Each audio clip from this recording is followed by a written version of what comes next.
Le sexe est énergie. Ceux qui dirigent les armées le savent. C'est pourquoi les soldats sont privés de sexe avant d'aller à la guerre. Cela augmente leur performance sur le champ de bataille, car le propre de l'énergie, c'est de se renouveler, de se transformer et de ne jamais se perdre.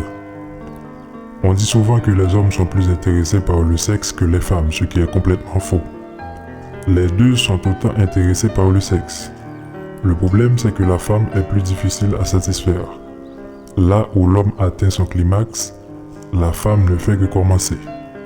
Et aucune religion, aucune méditation ne peut combler ce vide. C'est la raison pour laquelle les femmes sont plus susceptibles de se mettre en colère et s'énervent pour rien. De nos jours, on voit de plus en plus de gadgets sexuels. Le monde est devenu un petit village grâce à Internet. Mais comme jamais auparavant, les êtres humains ne se sont jamais sentis aussi seuls. Et en plus, il y a moins d'hommes que de femmes. Tout cela, et pour beaucoup d'autres raisons, explique l'apparition des gadgets sexuels et des poupées.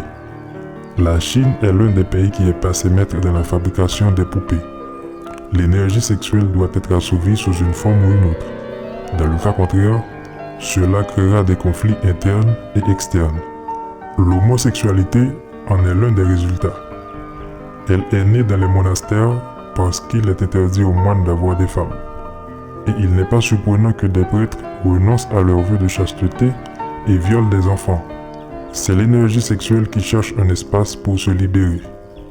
Le sexe, loin de se limiter aux postures et à l'éjaculation, est tout un art.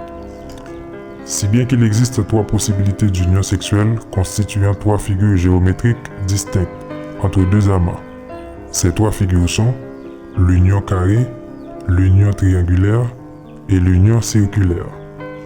Concernant l'union carrée, les anciens analystes de l'alchimie de l'acte sexuel disent que généralement, au cours de l'acte sexuel, il n'y a pas de personne, sinon 4 personnes en action.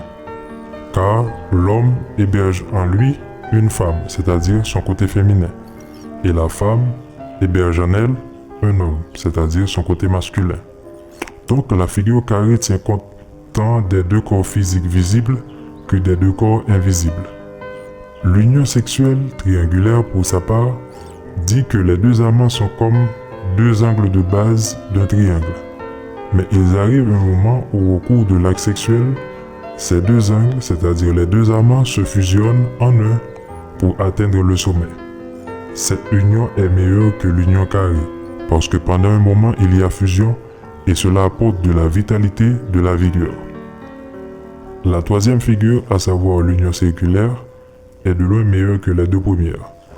Ici, il n'y a pas d'angle. Cette rencontre ne dure pas seulement un instant, elle est intemporelle. Le sexe n'est plus une action, mais une relaxation. Et cela peut arriver si seulement on ne cherche pas l'éjaculation.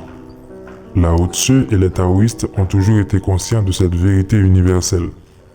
Ils affirment que si l'on peut entrer dans le sexe sans éjaculer comme une relaxation et non pas comme une action qui tend vers une fin, il sera possible de vivre environ 1000 ans. Même la Bible parle d'une période de 1000 ans réservée aux élus. Les souvenirs de leur vie passée seront effacés. Le sexe aussi peut être un véhicule pour atteindre la longévité. Et même l'illumination si on sait faire ascender cette énergie depuis les chakras de base de la colonne vertébrale jusqu'au chakra de la tête. Ce n'est pas un hasard si les anges n'ont pas de sexe, si les moines et les prêtres n'ont pas de femmes. Ils passent leur vie à transformer l'énergie sexuelle en énergie spirituelle. Il y a certaines théories qui soutiennent que le fruit défendu dont parle la Genèse concernant Adam et Ève n'est qu'une métaphore du sexe. Une fois qu'ils en ont goûté, sans la permission de Dieu, ils ont été chassés du paradis.